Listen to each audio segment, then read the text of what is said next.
Ravi, chers téléspectateurs, de vous retrouver sur ce plateau de la télévision Burkina Info pour l'édito de ce jour. 13 décembre 1998, 13 décembre 2019, cela fait exactement 21 ans, jour pour jour, que le journaliste Norbert Zongo et ses trois compagnons trouvaient la mort sur la route de Sapuy. Leurs corps ont été retrouvés calcinés et carbonisés, si fait que certains n'ont pas hésité à parler d'autodafé de Sapuy. Acculé de toutes parts, plutôt, le pouvoir de l'époque, avec à sa tête Blaise Compaoré, avait ouvert une information judiciaire qui, on s'en souvient, avait abouti à un non-lieu comme pour dire que Norbert Zongo et ses compagnons étaient morts des suites d'un accident. Une hypothèse qui n'a pas fait l'unanimité au sein de l'opinion et s'en est suivi un long bras de fer pour que justice soit rendue à Norbert Zongo et ses trois compagnons. Assassinat de Norbert Zongo, où en est-on 21 ans après?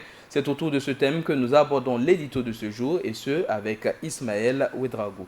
Bonjour et bienvenue sur ce plateau. Bonjour Paul Yamego, bonjour à tous et à toutes.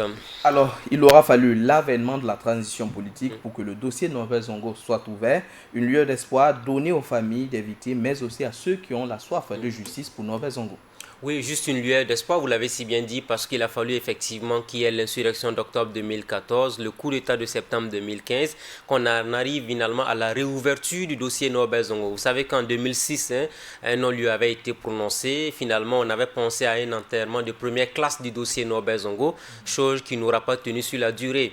Et quand on parle du dossier Norbert Zongo, on se rappelle également de cette date importante du 13 décembre 1998.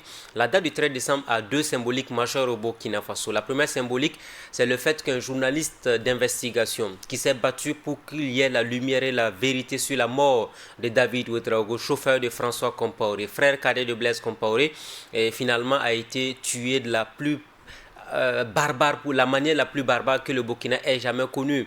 Donc le 13 décembre également, c'est la symbolique de la violence humaine inouïe au Burkina Faso. Nous le disons ainsi parce que quand on voit un peu ce qui s'est passé le 13 décembre 98, on ne peut pas imaginer un seul instant que des êtres humains, enfin normaux, puissent se permettre un tel comportement. Tuer quelqu'un, oui, mais le brûler, le calciner comme ce qui fut le cas donc en décembre 98, parce qu'on veut plaire à un individu ou à un groupe de famille ou à un pouvoir politique, c'est la plus grosse bêtise humaine que les uns et les autres ont pu commettre. Et certainement que non seulement les meurtriers de Norbert Zongo, tout comme le pouvoir judiciaire qui a travaillé à enterrer le dossier en 2006, et nous sommes sûrs et certains que certains ne sont plus fiers, ils peuvent même plus se regarder dans la glace encore actuellement, parce qu'ils ont travaillé à défendre un crime crapuleux qui finalement ils ont cru qu'à travers notamment ces gens d'actes-là ils pourraient avoir des avantages ou autres, alors que personne n'est éternel sur terre. Donc ce qui est grave, c'est que nous sommes pratiquement à 21 ans après ces événements. Les assassins de Norbert Zongo courent toujours. On n'a pas encore définitivement bouclé ce dossier pour qu'il y ait toute la lumière autour de ce crime crapuleux. On espère que la lumière se fera un jour, tôt ou tard. En tout cas, tous les criminels de Norbert Zongo, ils n'ont qu'à se rassurer, ils ne vont pas mourir tranquillement.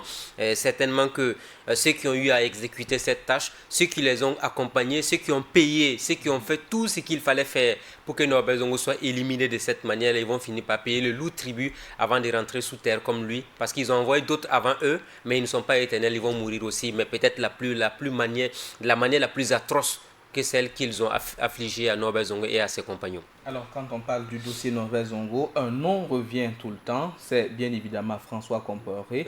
que beaucoup attendent à Ouagadougou. Oui, c'est un colis qui est attendu depuis pratiquement plusieurs années. Ça fait 2 ans maintenant qu'il avait été arrêté à l'aéroport Roissy-Charles de Gaulle en France. Le président français Emmanuel Macron, qui était de passage à Ouagadougou, a promis d'abord à Kossiam, quand il a rencontré le président Roch Kaboré, il avait promis donc que tout sera fait, en tout cas au niveau de ses services, pour que François Compaoré puisse rentrer au pays, être interrogé sur le dossier Norbert Zongo. Quand il est parti à l'université de Ouagadougou devant les étudiants, il a fait la même promesse de faire revenir Norbert Zongo, enfin François Compaoré au Burkina. Mais force est de constater qu'entre la parole politique et les faits, il y a tout ce qu'il faut impérativement combler. Et nous attendons naturellement du président français que ce soit le cas, parce qu'on a l'impression qu'il est venu au Burkina pour faire des discours politico-politiciens et puis repartir tranquillement dans sa France et laisser les Burkinabés dans le doute toujours. Si on est à des postes de responsabilité assez importants, quand on arrive à faire en sorte qu'on puisse éliminer quelqu'un ou qu'on ait contribué d'une manière ou d'une autre, mais on n'a pas à fuir la justice. Ça veut dire que quand on pose un acte, on doit avoir le courage et le culot de les assumer. Mais malheureusement, on a l'impression que certains évoluent très souvent dans la lâcheté continue et ils n'ont pas le courage d'assumer les faits et gestes qu'ils posent. Parce que Norbert Zongo était l'enfant de quelqu'un. Ceux qui ont été tués avec Norbert Zongo étaient également donc des enfants des personnes. On a endeuillé des familles entières, on a coupé l'espoir de plusieurs familles, mais quand on tue des gens comme ça parce qu'on est aux affaires ou qu'on a des pouvoirs ou qu'on a des choses à se reprocher, mais qu'on ait le courage aussi de revenir. Pourquoi on dit, voilà, enfin, ça résume un peu ce qu'on dit, on a tendance à dire, le meurtrier a toujours peur du couteau. Donc on a l'impression que quand on dit de tuer, on fait tuer et puis on disparaît dans la nature, on pense que ad vitam aeternam, on pourrait se mettre à l'abri. Alors nous espérons que, enfin, c'est tout ce que les personnes qui défendent la liberté d'expression, la liberté de presse, la liberté de bonne gouvernance et tout ça, on espère que finalement la France va nous renvoyer François Compaoré afin qu'il puisse être jugé. Comme l'a dit Maître Farama sur mon plateau lors d'une émission Grand Déballage, on n'a pas de qui viendra être systématiquement être condamné. On lui demande de le faire revenir pour qu'il puisse être jugé. S'il a sa culpabilité qui est avérée, on pourrait le juger et le condamner. S'il est innocent, qu'il puisse prouver effectivement qu'il est innocent, qu'il puisse passer à autre chose. Alors, on ne peut pas aujourd'hui être aux affaires pendant près de 27 ans avec son grand frère et après maintenant fuir alors que, après l'insurrection d'octobre 2014, des choses importantes ont été découvertes dans son domicile, et ainsi de suite. Donc, il faut que toute la lumière se fasse sur le dossier Norbert Zongo. Il ne faut pas baisser les bras parce que c'est un combat qui certainement sera de longue haleine. Ça fait déjà 21 ans que la flamme continue d'exister. Il ne faut pas non plus baisser les bras parce que plus que jamais la mobilisation demeure importante et indispensable pour que toute la lumière se fasse sur le dossier Norbert Zongo. Il est vrai que Norbert Zongo a laissé derrière lui cette flamme de justice, mais également ce qu'on retient de l'homme, c'est qu'il a laissé un grand héritage à la presse burkinabé. Oui, Norbert Zongo, c'était un tout. D'abord, il a travaillé sur un dossier très sensible. Nous avons parlé du dossier David Ouedraogo. Alors, en son temps, ils n'étaient pas nombreux, les Burkinabés, à se pencher sur des cas de crimes de cette nature. D'abord, la mort de David Ouedraogo, ça touche quand même la famille présidentielle.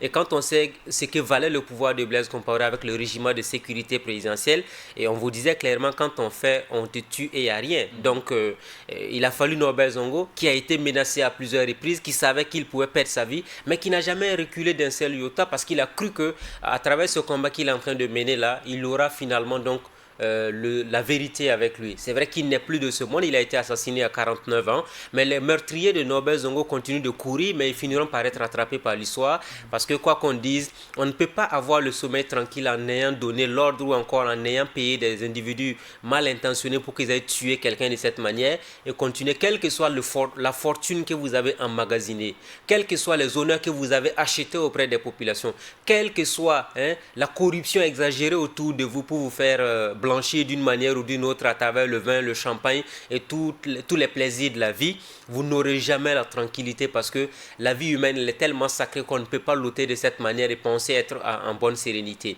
Ce qu'il faut dire, c'est que en termes d'héritage, Norbert Zongo a travaillé sur la question par exemple du respect des droits humains. Quand on regarde comment David Ouedraogo a été tué, c'est inhumain d'avoir tué un être humain de cette manière. Ça, c'est le premier constat majeur, le premier enseignement qu'on tire de son combat. Le second, c'est la question de la bonne gouvernance. Il luttait pour qu'il y ait la bonne gouvernance, qu'on ait l'équité de chance, que le pouvoir ne soit pas la force qui impose tout sur tout le monde sans qu'il y ait des voix discordantes. Ça, c'est également un autre combat majeur qu'il a eu à mener. Il a travaillé aussi en troisième lieu pour la liberté de la presse et la liberté d'expression. Parce que quoi qu'on dise, 98 aurait été un élément majeur pour qu'aujourd'hui la liberté d'opinion, la liberté d'expression soit une réalité. Je pourrais même dire plus loin, à partir de 98, en 99, on était élèves, on a vu toutes les manifestations auxquelles on a pris part, on a beaucoup manifesté pour dire, on a même cru que le pouvoir de Blaise Compaoré allait tomber en 99, de par la mobilisation populaire, de par notamment les différentes manifestations qui ont eu lieu. Il a pu tenir avec le collège des sages, la commission d'enquête indépendante et tout ça. Mais vous savez, finalement, quand l'histoire finit par s'écrire personne ne peut dévier le chemin normal des choses. Vous savez que, par exemple, le pouvoir Compaoré n'a pas voulu respecter même ce qui a été dit par la commission d'enquête indépendante, parce qu'on avait dit qu'il fallait limiter le nombre de mandats présidentiels au détour de ce qui a été fait par l'équipe de Monseigneur Anselme Sanon et les autres. Ils avaient même demandé à ce qu'on limite les mandats présidentiels. Comme il a cru qu'il était plus intelligent avec la corruption, le pouvoir familial, la patrimonialisation et tout ça, il s'est dit non, ils ont dit des choses, on peut rejeter parce que de toute façon, moi j'ai mon RSP avec moi, le régime de sécurité présidentielle, et celui qui veut s'opposer à moi, on va l'éliminer et puis la vie continue. On a tué Norbert Zongo, ils ont manifesté, mais voilà, ça n'a rien donné. Mais l'histoire a fini par le rattraper. La preuve, si vous regardez comment Blaise Compaoré a quitté le pouvoir en 2014, c'est une humiliation pour quelqu'un qui se croyait comme un homme fort. Il a fui le pays en plein jour à 13h. C'est la preuve palpable que c'était le début de cette déboire. Et ce n'est pas encore fini, parce que toutes les personnes qui ont contribué à ce que Norbert Zongo soit tué de cette manière, la maman de Norbert Zongo, avant qu'elle ne décède, elle a dit et répété, ils sont venus me voir, ils voulaient me donner des choses, j'ai refusé de le prendre. La maman, elle est décédée sans qu'il y ait la lumière et la justice pour son fils. Et c'est important parce que on n'a pas pu la corrompre. Mais ceux qui ont quitté le pouvoir en plein jour ou ceux qui sont en train de fuir, on les rattrape, on les humilie à n'en pas finir là. Si vous avez un tant soit peu fait partie de cette équipe, ces marchands de cadavres qui ont tué Norbert Zongo de cette manière-là, il faut que vous soyez sûr d'une chose, tôt ou tard l'histoire va vous rattraper et vous n'aurez pas une bonne fin, c'est sûr et certain.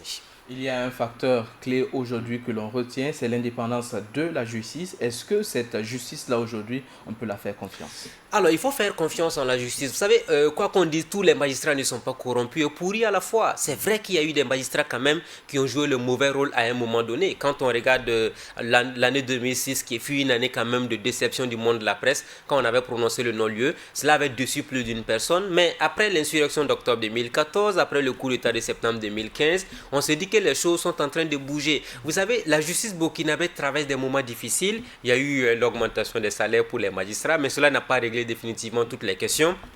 Il y a eu également la question de la réadaptation de la justice burkinabé face aux réalités du terrain. Vous savez par exemple les corps locaux qui ne reconnaissent pas très souvent les décisions de justice parce qu'on se dit quelqu'un qui vient voler un cabri, qu'on le condamne à 3 mois de prison, il revient dans le village. On trouve que la justice n'a pas fait son travail. Celui qui a perdu son animal ne l'a pas récupéré d'une manière ou d'une autre. Bref, il y a tellement de choses comme ça qu'il faut impérativement régler. Mais nous ne pouvons pas dire que toute la justice burkinabé elle est pourrie. Non, il y a des magistrats dignes, des magistrats honnêtes qui font leur travail avec rigueur et professionnalisme qu'il faut saluer. Les magistrats qui ont fait le mauvais rôle, qui ont joué le mauvais rôle, qui ont cru à des postes de responsabilité, qui sont allés prendre des enveloppes, qui ont cru que non, il faut enterrer le dossier Norbert Zongo parce que c'est Blaise Compaoré et sa famille qui sont au pouvoir. Et certainement qu'aujourd'hui ils regrettent, certains passent le temps à pleurer chez eux à la maison.